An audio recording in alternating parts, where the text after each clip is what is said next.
Hi everyone, welcome to my channel అండి. Important current affair bit.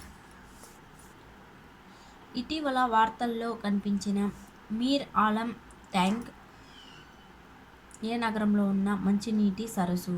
Option A Jaipur, option B Hyderabad, option C Chennai, option D Bhopal.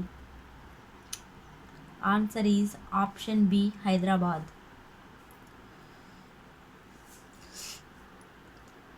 Telangana ప్రభుత్వం హైదరాబాద్లోని మీర్ Alam ట్యాంక్పై 2.5 kilometre పొడవైన వంతెనను నిర్మిస్తుంది.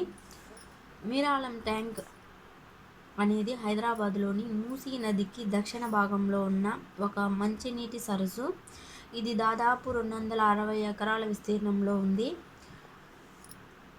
1913 మరియు 1925 మధ్య ఉస్మాన్ సాగర్ మరియు హిమాయత్ సాగర్ జలాశయాలను నిర్మించే ముందు ఇది ఒకప్పుడు హైదరాబాద్కు ప్రధాన త్రాగునీటి సరస్సు. Thank you for watching.